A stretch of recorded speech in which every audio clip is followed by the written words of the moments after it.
Religião tóxica. Eu leio com você a palavra de Deus em Mateus capítulo 23, versículo 15. Apenas um versículo para dar início à nossa conversa. Palavras do Senhor Jesus.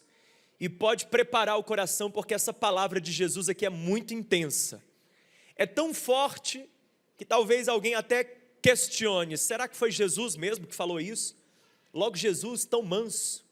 Pois é. Jesus de Nazaré, abre aspas, ai de vocês, mestres da lei e fariseus, hipócritas. Os mestres da lei eram os homens que se dedicavam a estudar a lei. Eles eram os conhecedores da lei, eram os teólogos da época, os acadêmicos. Fariseus, os fariseus eram os homens piedosos. Eles não eram da academia, eles eram da vivência prática da fé. Eles eram homens que se dedicavam a cumprir rigorosamente os mais de 600 mandamentos que constam na lei de Moisés e ainda tantos outros que a tradição acrescentou.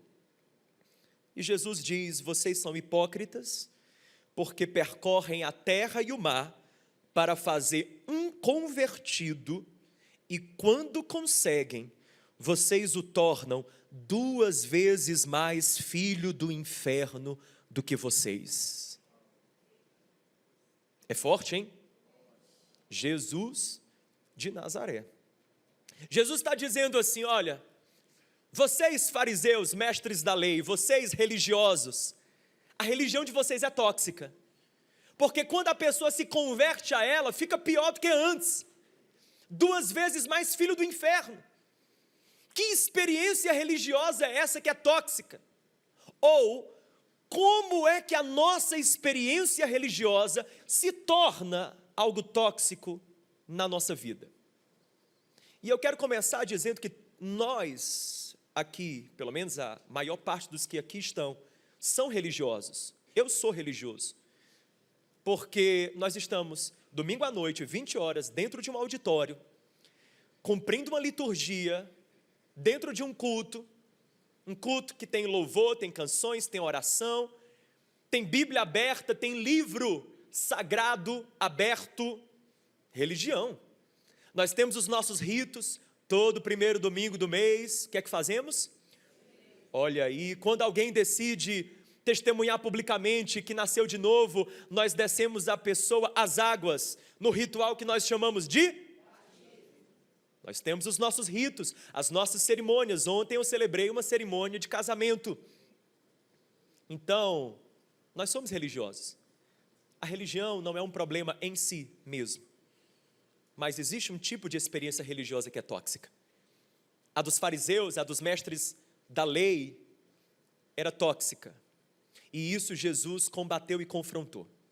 Então hoje, eu quero trazer para você um gabarito mínimo que pode nos ajudar a diferenciar religião tóxica de evangelho puro.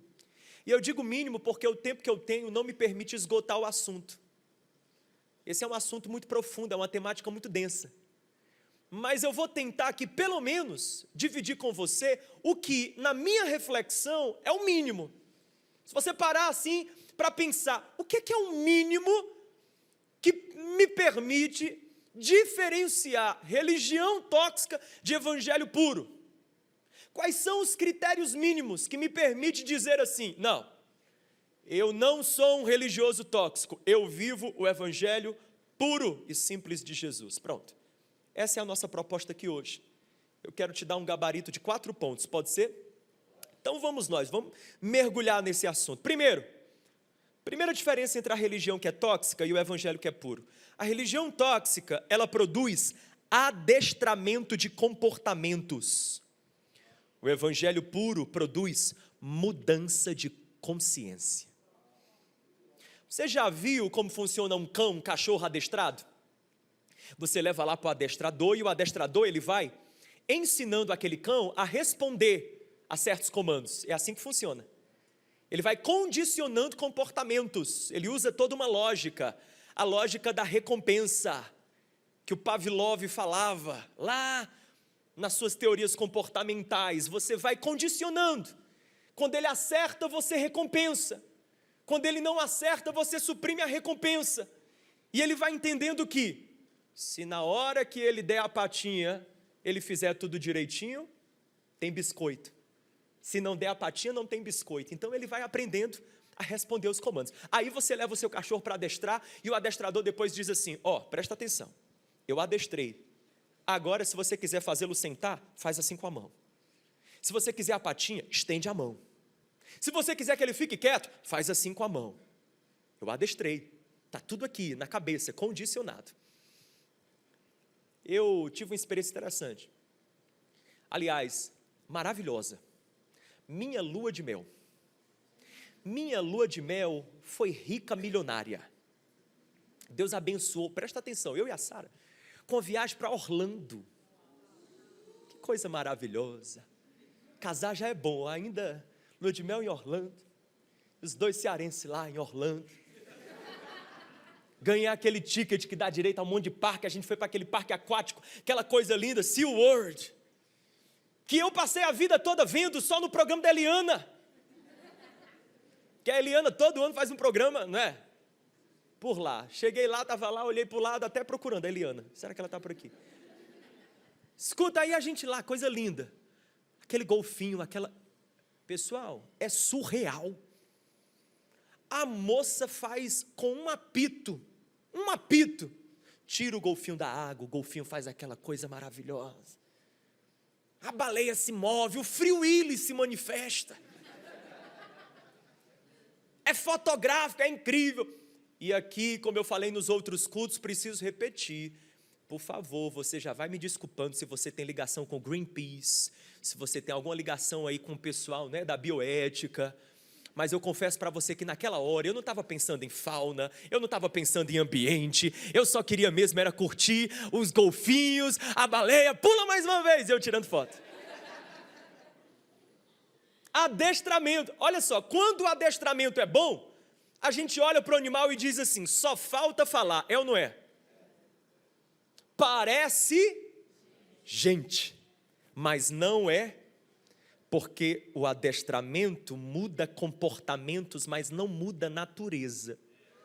O cão adestrado continua sendo, o golfinho adestrado continua sendo, é um golfinho mais civilizado, mais educado, mais sociável, é um golfinho que se torna tão brilhante que vira personagem de um espetáculo, mas ainda é golfinho porque adestramento não muda a natureza, não muda identidade, não muda DNA, é isso que acontece, religião adestra comportamentos, mas não muda o interior. A pessoa entrega a vida a Jesus, aí entra para uma religiosidade que é tóxica, já cola alguém nele e diz assim, vou te ensinar a lista básica. Primeiro ponto, não fala mais palavrão. E se eu der uma topada, não grita palavrão, diga misericórdia. Alguém cortou você no trânsito, você diz, vai na bênção de Deus. Você invoca o sangue de Jesus. Tem poder. Meu Deus, meu Deus. Lista básica. Lista básica. No contexto que eu me converti, era fácil você perceber o crente.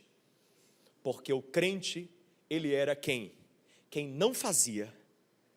Não fuma, não bebe, não vai mais para a festinha sexta-noite, não pega mais a mulherada. E não escuta mais música secular. Trocou Milton Nascimento por Cassiane. Djavan por Shirley Carvalhais. Skank por Diante do Trono. Queimou tudo que tinha de metal, de rock. Meu amigo, é mais ou menos por essa linha. E a religião, ela vai nos ensinando que santo é isso. Santo é alguém que tem ou que atende a esses critérios que são externos, que são visíveis, porém superficiais. Mudou a pintura, mudou o verniz, mudou a imagem, mas a questão é, mudou a essência? Mudou a interioridade? Porque quem pensa que o problema do ser humano está no nível dos comportamentos está enganado, não compreende o potencial de maldade que lhe habita. O nosso problema é muito mais profundo, ele está lá na nossa interioridade. E aí vem Jesus, e Jesus fala sobre isso, ele confronta os fariseus, ele diz assim, Mateus 23, versículo 25, ai de vocês, mestres da lei, fariseus, hipócritas, vocês limpam o exterior do copo e do prato, mas dentro estão cheios de ganância e cobiça. Vocês limpam o lado de fora, vocês cumprem os ritos da lei, vocês cumprem as cerimônias, mas o coração de vocês está tudo podre. Fariseu cego. Olha o que Jesus diz, limpe primeiro o interior do copo e do prato, para que o exterior também fique limpo. Jesus não é contra a pureza ser vista do lado de fora, Jesus é contra o processo que a religião usa para implementar a pureza. A religião trabalha de fora para dentro, o evangelho trabalha de dentro para fora. Jesus está dizendo, quer que o externo fique limpo? Começa pelo interno, porque quem começa pelo externo, não limpa nem o lado de fora, nem o lado de dentro. Agora, quem começa a experimentar uma limpeza do lado de dentro, inevitavelmente vai ficar limpo do lado de fora. O evangelho vai trabalhando no coração, na alma, na interioridade, e vai mudando o ser humano assim de dentro para fora. E é por isso que eu disse, religião adestra comportamento, mas o evangelho muda a nossa consciência. A fé que você decidiu viver, se você é de Jesus, se você entregou sua vida a Cristo, a sua fé não é uma fé de entreguei minha vida a Jesus, logo, agora eu tenho uma listinha nova de regrinhas, as quais eu devo atender. Não, porque Jesus não veio te dar lista nova, Ele veio te dar vida nova. É vida nova, é coração novo, é mente nova, é espírito novo, é valores novos, é tudo novo, é nova natureza, é uma nova criatura. Aquele que está em Cristo, nova criatura é. Eis que tudo se fez novo. Ei, querido, é mais profundo, é muito mais profundo, e por isso muito mais duradouro. Aí vem a fala de Jesus para a gente. O evangelho traz nova consciência, expansão de consciência, mudança de consciência. E eu vou usar uma ilustração para você compreender o que é isso. A diferença de religião para evangelho. Imagina você uma família, está lá, mamãe e papai vão fazer o supermercado, e vai com as crianças, aí vai com os meninos, chega lá, chega na prateleira do doce, aí o menino olha para aquela barra de chocolate, aí na embalagem assim do lado de fora, né? Aquela imagem daquele chocolate derretendo, caindo em camadas. Aí o menino olha para aquilo e diz, mãe, eu quero. Aí a mãe dá um tapa na mão do menino e diz, não pode. Por quê? Não pode. Não pode. Engole o choro. Eu fiz parte da educação do engole o choro. Aí, imagina comigo, que a criança tem um pouquinho mais de maturidade. E a mãe aplica outra técnica, ela diz assim, meu filho, você pode. Posso, mamãe, pegar? Pode. Eu posso levar para casa? Posso. Você pode. Eu posso comer? Pode. Agora, filho, antes de levar e de comer, dá uma olhada no verso, dá uma olhada na tabela nutricional, dá uma olhada no conteúdo. A criança vai, vira aquele chocolate e olha o verso. E no verso ele começa a ver, tem um monte de corante, um monte de substância sintética, um monte de coisa. Imagina comigo, é tudo hipotético. Imagina que tem lá veneno, uma caveirinha. Aí o menino olha para a mãe e diz assim, ih mãe, caveirinha, veneno. Pois é, meu filho, você pode. Aí o menino olha e diz, mãe, eu posso, né? Mas não vale a pena não, quero não. A religião é a mãe que bate na mão e diz, não pode. O evangelho é a mãe que diz assim, você pode, mas antes de você decidir, que tal eu te dar algumas informações privilegiadas? Porque te dando essas informações privilegiadas, aí fica com você a decisão de se você pode e quer, ou você pode e não quer. Evangelho é Deus olhando para você, meu querido, e dizendo assim: ei, todas as coisas te são lícitas. Você quer meter a mão na prateleira da vida e arrancar de lá o chocolate que for, iludido, ludibriado, com a embalagem, com a beleza do lado de fora, vai fundo, vai com força. Mas Jesus olha para você e diz: só tem uma coisa, antes de consumir, checa o verso, olha o conteúdo, entende o que tem dentro. Porque talvez você pense que carrega vida, mas isso daí carrega morte. Aí o Evangelho vai removendo a cegueira dos nossos olhos. E a gente vai aprendendo uma coisa que a religião não gosta que a gente aprenda, que é pensar. Aí você começa a tomar decisões pensadas à luz da palavra, porque essa palavra é que te concede informações privilegiadas. É essa palavra que te dá o rótulo, que te dá a tabela nutricional, que te faz ver veneno onde antes você só via chocolate derretendo em camadas.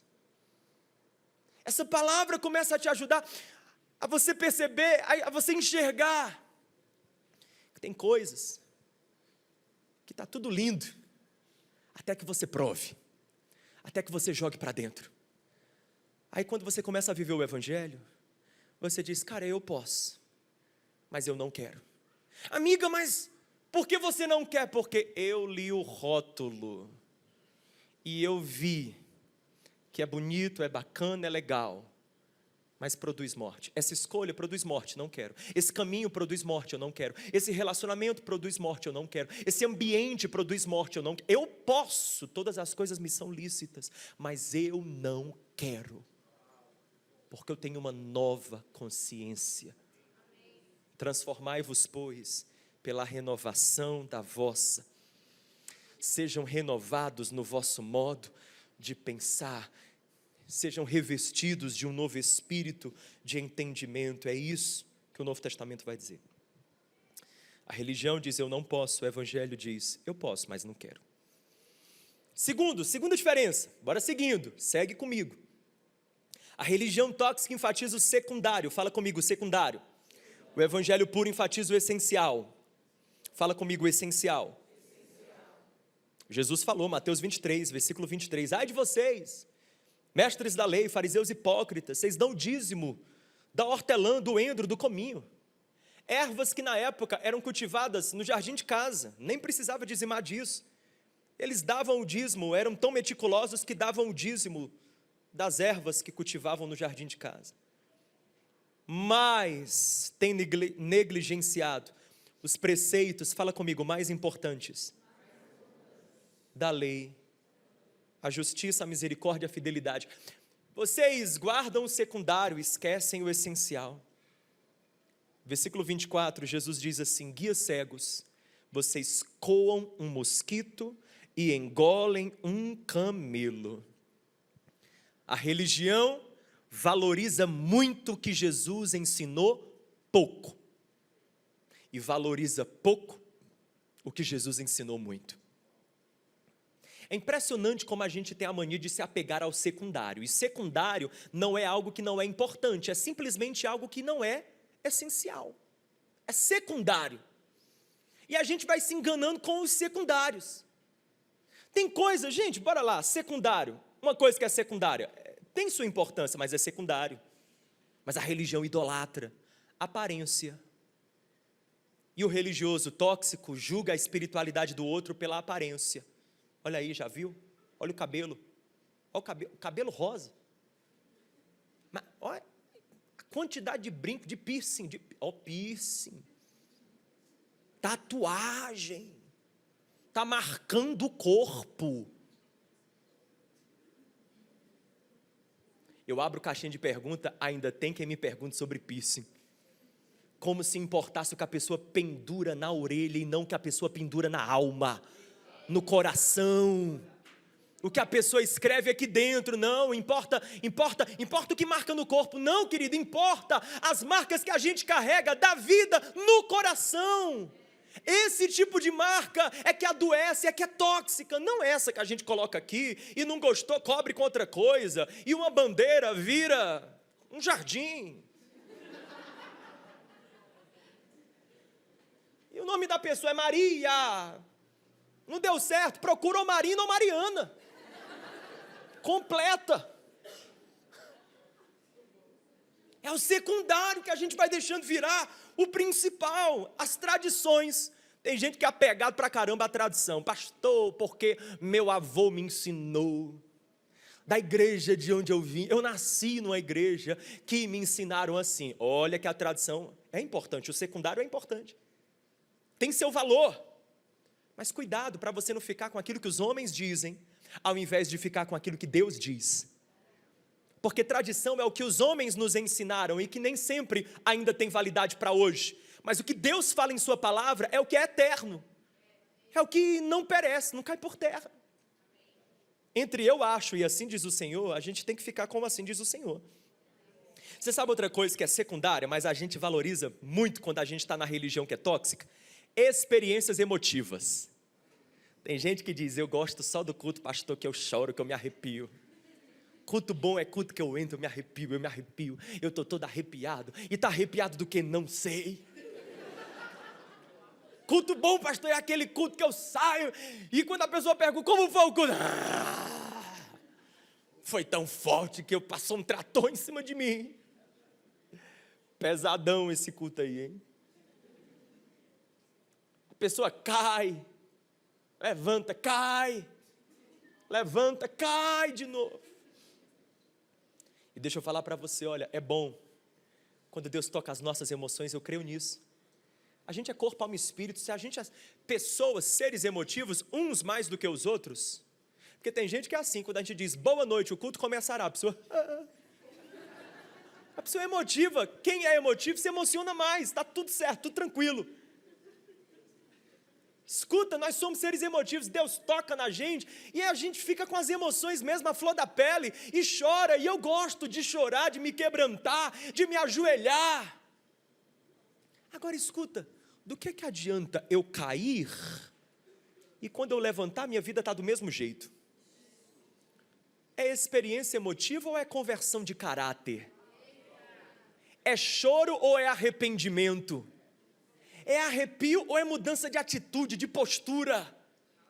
Gente, escuta uma coisa, tem um texto de Isaías, eu não trouxe esse texto para o sermão de hoje, para ler mesmo assim com você, mas depois checa, Isaías capítulo 1, Deus está virado com o povo. Deus diz assim, fecha a porta da igreja, não quero mais culto, porque quando é hora de culto, vocês levantam a mão, cantam bonito, fazem orações, mas quando saem da igreja, vocês tratam as pessoas com desprezo, com desrespeito, com desamor. E se não tem culto na segunda-feira, não tem culto no domingo. Não é o inverso, irmão. Se não tem culto no domingo, não tem culto na segunda. Não. O Evangelho nos deixa a mensagem que se não tem culto na segunda, não teve culto no domingo. Teve algum tipo aí de ajuntamento, de histeria coletiva.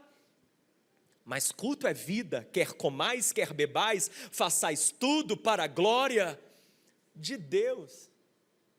A gente vai se apegando ao secundário. Você sabe uma coisa que é secundária? Você vai ficar escandalizado. Coisa que é secundária, leitura da Bíblia. Pastor, leitura da Bíblia é secundária. Sabe por que é secundária? Porque a leitura da Bíblia não transforma ninguém. O que transforma é quando a Bíblia lê a gente. Tem gente que segue o plano de leitura bíblico com todo rigor, aí lê lá tudo. Não para, Gênesis, chega no Levítico e diz, vou ler tudo. Atravessa o ano todo, lê coisa assim linda, rigorosa. Do que adianta eu ler uma Bíblia rigorosamente todos os dias, não consigo ser gentil com o meu cônjuge. Não deixo de orar antes de dormir, mas não consigo perdoar quem me ofendeu. Não deixo de ofertar na igreja, mas não consigo ser generoso e compadecido com os necessitados. Do que adianta? Religião tóxica isso daí. Está idolatrando o secundário e está esquecendo o principal. Jesus não quer devoto, Jesus quer discípulo. Devoto é quem admira Jesus, é quem fala de Jesus, é quem posta de Jesus, é quem joga no Instagram, na bio, filho do rei. Discípulo é quem joga Jesus para a vida, é quem traz Jesus para a segunda, para a terça, para a quarta, para o lugar de trabalho, para a família, para as amizades, sem precisar abrir a boca, sem precisar entregar folheto, sendo a mensagem que o mundo precisa escutar. Isso é evangelho, gente. Eu tenho umas coisas loucas na minha cabeça, por exemplo, eu estava pensando nesses dias, se existisse um instrumento que me disse o quão espiritual nós somos, espiritômetro, e o anjo hoje estivesse aqui com ele na mão, o espiritômetro, aí se aproximasse da gente, imagina aí, se aproximasse de você, para medir o quão espiritual você é. Você acha que o espiritômetro ia medir o quê? Hein? Vai, Enem Gospel. Letra A, frequência na igreja. Quantas vezes você veio nesse ano para a igreja? Tem uma turma que estava reprovada, né? Presta atenção. Quantos capítulos da Bíblia você leu? Está em dia com o Senhor. Ei, gente, Jesus falou, palavras de Jesus de Nazaré. A lei e os profetas se resumem em amar a Deus sobre todas as coisas e amar o próximo como a nós. Essa é a síntese, o resumo da lei e dos profetas. Se o espiritômetro existisse, o que ele mediria em nós para avaliar a nossa santidade, a nossa espiritualidade, seria o amor. A medida do nosso amor, a profundidade do nosso amor, a consistência do nosso amor. Como é que você ama? Como é que você trata a faxineira que vai na sua casa, cuidar da casa? Com mesquinharia ou com generosidade? Fazendo conta pela... presta, isso aí não pega, não toca. Ou com generosidade. Como é que a gente trata o porteiro do prédio? Como é que a gente trata os funcionários da nossa empresa? Estou pagando, estou pagando. Mas colaborador também é gente. Como é que a gente trata os filhos? Como é que a gente se trata em casa? Como é que a gente trata os que nos maldizem? Jesus falou, abençoem aqueles que vos maldizem. Você está entendendo? É esse amor. Espiritômetro ia medir esse amor. Então, baseado nisso, é que fica aí a pergunta de Jesus para a gente. Se ele fizesse essa avaliação hoje, como estaríamos? Terceira diferença aí, vamos seguindo com o nosso gabarito. Terceira diferença entre a religião e o evangelho é que a religião tóxica nos enche de orgulho. Fala comigo, orgulho. O evangelho puro nos enche de humildade. Lucas capítulo de número 18, a partir do verso 9, a Bíblia fala que Jesus estava diante de uma turma que se achava. O pessoal se achava muito. E aí ele resolveu contar uma parábola. Ele começa a parábola no versículo 10. Lucas capítulo 18, versículo 10.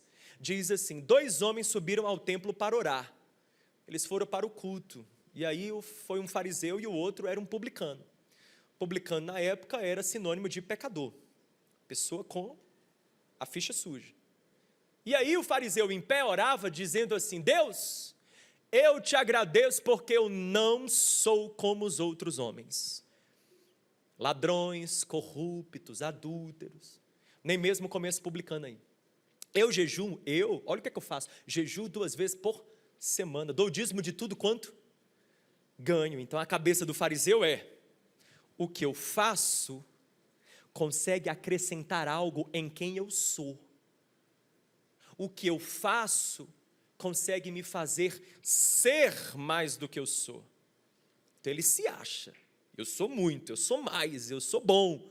Por quê? Por causa daquilo que eu faço. Jejuo 2 vezes por semana, dou dízimo de tudo quanto ganho. Então, a disciplina religiosa dele falava para ele que ele era bom. Eu me acho. Aí tem o publicano, o outro lado da moeda. Esse publicano que está aqui, ele não tinha nem coragem de olhar para o céu, ele batia no peito e dizia, Deus, tem misericórdia de mim porque eu sou pecador. E Jesus encerra a parábola dizendo, eu digo que este homem publicano foi para casa justificar diante de Deus. Então aqui o justificado foi o publicano e não o fariseu. Agora, olha para mim, escuta. Será que a gente não é o fariseu?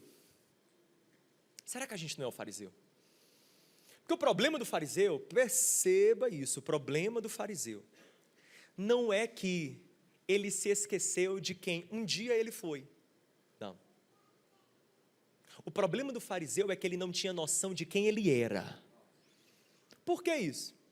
Quando a gente começa a caminhar com Deus, a gente começa a contar a nossa história assim, é ou não é? Ah, rapaz, eu era, olha a nossa frase, eu era carga torta, se você me conhecesse como eu era, não é assim? A gente conta o nosso testemunho assim, nossa experiência com Deus assim, eu era. Parece que o pecado ficou lá, eu era pecador. O problema desse fariseu, não é que ele não apenas se esqueceu de quem ele era, é que ele não tinha noção de quem, desculpe, um dia ele foi, ele não tinha noção de quem naquele momento ele era. Ele se achava muito. Por que se achava muito? Porque estava longe da luz. Porque quando a gente se aproxima da luz, quando a gente se aproxima bem da luz, a gente começa a ver as nossas ranhuras, os nossos defeitos. Interessante isso, quanto mais perto você está da luz, mais você enxerga as tuas lacunas, os teus defeitos, os teus pecados, as tuas incoerências. Por exemplo, você vai fazer uma faxina, você quer enganar alguém? Você aí, filho, a mãe pediu, filho, faz uma faxina no quarto. Aí você fez aquela faxina na minha boca, mas quer que ela olhe e diga assim, tá boa a faxina? Você chama ela, mas só liga a luz do abajur. Ou então a luzinha, sabe, da mesa, aquela luzinha da mesa, pronto. Porque pouca luz revela pouca sujeira. Pouca luz só deixa aparecer pouca bagunça. Agora, liga uma luz de hospital. Mostra tudo, revela tudo. Pessoa que diz, eu não sou, camarada, você não é, porque você ainda não está diante da luz. Porque quando você se deparar com a luz, você vai ver, meu Deus, eu realmente, Senhor, eu não sou. Eu não sou quem eu deveria ser, está aqui, estou vendo tudo. Eu tenho muitas marcas e desajustes. Eu sou pecador. O publicano me parece que ele estava diante da luz, porque ele viu quem ele não era. Mas aí também tem outro problema. É porque, eu não sei você, mas eu sempre li essa parábola assim. Eu não posso ser como fariseu, eu tenho que ser como publicano. Quem lia assim também? Eu não posso ser como fariseu, senso de superioridade, eu tenho que ser como publicano. Pecador miserável eu sou, Senhor. Até que eu entendi que o evangelho é um terceiro caminho. Porque o evangelho não é nem a mentalidade do fariseu, eu sou mais, nem a mentalidade do publicano, Senhor, pobre de mim, eu nada sou pecador miserável. O evangelho é um outro caminho. O fariseu diz, eu não sou pecador. O publicano diz, eu sou um pecador miserável. O homem e a mulher redimidos por Jesus dizem, eu sou pecador, filho amado de Deus. Eu sou pecador, mas um pecador amado, perdoado, justificado, coberto pelo sangue de Jesus. Eu sou um pecador salvo, incluído na família de Deus. Eu estou perto da luz e por isso eu sei, Senhor, meus defeitos e falhas. Mas eu também, Senhor, estou perto do sangue de Cristo, que fala para mim todos os dias que Ele me ama. E eu carrego o seu amor e a sua graça em mim. Então, a religião tóxica, ela prende você nesse orgulho. E só o evangelho, ele produz a verdadeira humildade. E aqui é bom a gente lembrar, que fique muito claro, que tem orgulho do fariseu e do publicano. O orgulho do fariseu está agarrado à sua pretensa superioridade. Ele acha que é muito. O orgulho do publicano está agarrado na sua pretensa inferioridade. Ele acha que é muito pouco. O evangelho produz humildade genuína, porque o evangelho faz a gente entender, eu nem sou muito, nem sou nada. Eu sou um filho amado de Deus, e eu posso caminhar nesse mundo e nessa vida, sem olhar ninguém, não preciso e nem devo olhar ninguém de cima para baixo, porque não sou melhor, mas também não preciso olhar ninguém de baixo para cima, porque não sou pior. Pela graça estou livre do orgulho e da culpa, estou livre do farisaísmo e do publicanismo, estou livre para olhar as pessoas de frente, para olhar as pessoas como igual, acolhê-las sem preconceitos, sem exclusões, amá-las e acolhê-las, como alguém que também foi amado e acolhido pela graça e pelo amor incondicional de Deus. Aí você diz assim: pastor, essa história de graça é sempre um problema, porque quem prega muito graça, a igreja vai virando uma baderna, porque pensa que graça é permissão para ser menos, quando graça é possibilidade de ser mais. Quem se encontra com a graça, bebe dessa graça, não para ficar na mesma, mas para ser transformado à imagem e semelhança de Jesus. Aí você diz assim: tá, pastor, pode seguir. Não vou seguir não, vou fazer uma última pergunta. Você que ainda está assim, não tem a ver comigo, não sou esse fariseu orgulhoso. Será mesmo? Então vou fazer uma última pergunta antes de seguir para o meu último ponto. A pergunta é a seguinte: você se acha melhor do que a garota que vende o corpo dela no sinal para colocar comida dentro de casa? Você se acha melhor do que essa garota que vive da e na prostituição? Você se acha melhor? Aí eu vou fazer uma segunda pergunta, tá? Você se acha melhor do que o senhor casado que passa no sinal e por R$50 compra o corpo dessa garota de 15 anos? Mudou, né? Porque geralmente a gente tem uma certa simpatia ou empatia com a garota e consegue dizer: não sou melhor do que ela. Mas quem passa no segundo crivo é difícil. Porque esse senhor que compra a moça como se ela fosse uma coisa, é um ser humano nojento. Merece o inferno, pastor. Percebe como lá no fundo a gente ainda raciocina a vida não pelas lentes da graça, não pelas lentes da misericórdia de Deus. Nosso problema não é viver lei, é viver graça. Porque lei dá para viver na força da carne, graça só dá para viver cheio do Espírito Santo. Entende? Então fica para a gente a reflexão. Ninguém respondeu, né? Mas é isso mesmo.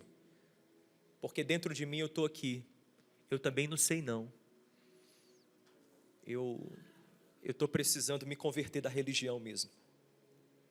Por último, quarto e último, enquanto o nosso time de louvor volta. A religião tóxica, ela torna a vida, fala comigo, mais pesada. E o evangelho puro torna a vida mais leve. Jesus falou isso, Mateus 23, versículo 4, sobre os fariseus. Eles atam fardos pesados e os colocam sobre os ombros dos homens. A religião sempre torna a vida mais pesada. E a vida já é pesada. E a religião ainda acrescenta os fardos e cargas. É por isso que tem gente que não quer nada com Deus, com Jesus, com Bíblia, com igreja, já viu? Porque a pessoa, o discurso dela é pesado demais. Esse negócio de Jesus torna a vida mais pesada. Porque o contato que a pessoa teve foi com a religião tóxica. E a religião tóxica, ela é pesada, limitadora, castradora, opressora. O evangelho é outra coisa. E eu pergunto para você, sua relação com Deus é como? É um peso que te afunda? Ou são asas que te elevam? Tua relação com Deus, ela te deprime ou te cura? A tua relação com Deus, ela te alegra ou te tortura? Porque tem gente que, se for bem sincero, vai dizer assim: pastor, posso falar uma coisa? Pode. Eu já tenho um monte de problema na minha vida, um monte de questão na minha vida. Tem crises, para todo lado. Eu tenho angústias, eu tenho aflições, eu tenho questões, eu tenho dúvidas, eu tenho coisas não resolvidas dentro de mim. Mas além disso tudo, eu ainda tenho uma angústia que tem por nome Deus. Que além de tudo, eu ainda tenho que lidar com o fato de que tem um Deus. E que eu vou morrer. e vou ter que estar diante dele, ainda vou ter que prestar conta. Mas, meu Deus do céu, ainda tem Deus. Porque como se não bastasse eu estar preocupado com aquilo que a minha mãe fala, com aquilo que meu namorado fala, com aquilo que meu chefe diz, eu ainda vivo a vida oprimido, achatado com aquilo que Deus diz e pensa sobre mim. Então, no fundo, pastor, Deus ainda é uma carga, é um fardo. Em cima de tudo, minha vida parece assim uma carrocinha, que tem um monte de caixinha pesada. Aí, em cima de tudo, quando eu estou assim para morrer, como aquele burro, aquele jumentinho assim, sabe, para abrir as pernas, aí vem alguém e diz, só mais uma. Pá! Deus! Que eu tenho que lidar com a minha depressão e ainda com a culpa de ser crente com depressão. Quem está entendendo o que eu estou pregando?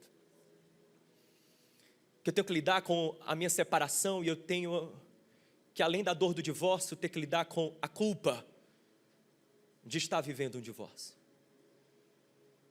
E eu tenho que lidar com os meus pecados e, além dos meus pecados, com a culpa de ter pecado. Porque eu sei, ninguém precisa me lembrar, eu sei, e as consequências do meu erro me lembram todo dia o idiota que eu fui.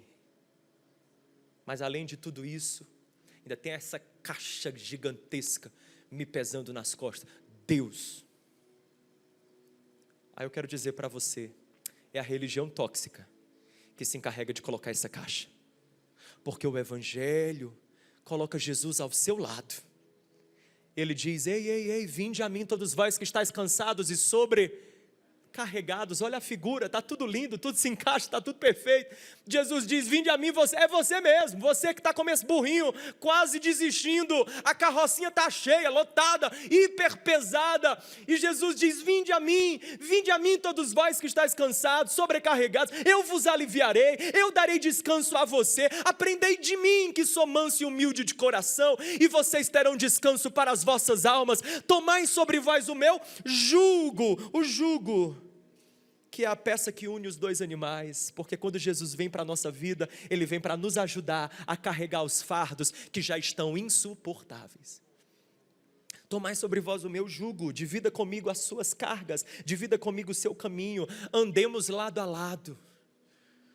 Tomai sobre vós o meu jugo, e quando isso acontecer, você vai ver que o meu jugo é suave, e o meu fardo é leve.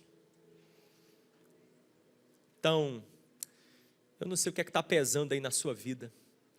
Quantos são os seus fardos? Como são os seus fardos? Quais os nomes dos seus fardos? Tem escolhas equivocadas, tem fracassos na vida, tem consequências disso tudo, tem mágoas, tem o quê? Tem gente, tem nome, tem sujeito, tem pesando sobre você. Cristo te chama, vem, eu te ajudo a tornar a vida não apenas suportável, eu te ajudo a tornar a vida desejável. Você pode voltar a ter sabor na vida, a enxergar a vida com olhos que brilham, e brilham de paixão, de amor, com propósito, com significado. Você pode voltar a sorrir e a dizer, eu amo viver, eu amo estar vivo, porque Cristo me ensinou que viver pode ser desejável. E é por isso que eu encerro dizendo que eu tenho uma crença profunda no meu coração. E é com essa crença que eu me movo no meu ministério. E talvez uma das que mais me levam a pregar e a fazer da pregação o motivo maior da minha vida, a minha missão de vida. É que eu creio profundamente que quem ainda não anda com Cristo, quem ainda não anda lado a lado com Jesus, dividindo o seu jugo com Ele, é porque teve um encontro com religiões e religiosidades tóxicas, e não teve um encontro com o Evangelho, porque o Evangelho cura, o Evangelho limpa, o Evangelho liberta, o Evangelho levanta-nos, o Evangelho nos devolve vida, e vida em abundância. Eu creio nisso. Ele traz essa leveza. Quem dera o nosso mundo desfrutasse mais disso, viveríamos em um mundo mais leve e não tão pesado. Quando as luzes se apagam, eu quero convidar você a ficar de pé e eu quero, nesses minutos finais do culto, orar com você. E eu queria pedir, concentra um pouquinho aí. Fecha os teus olhos, só para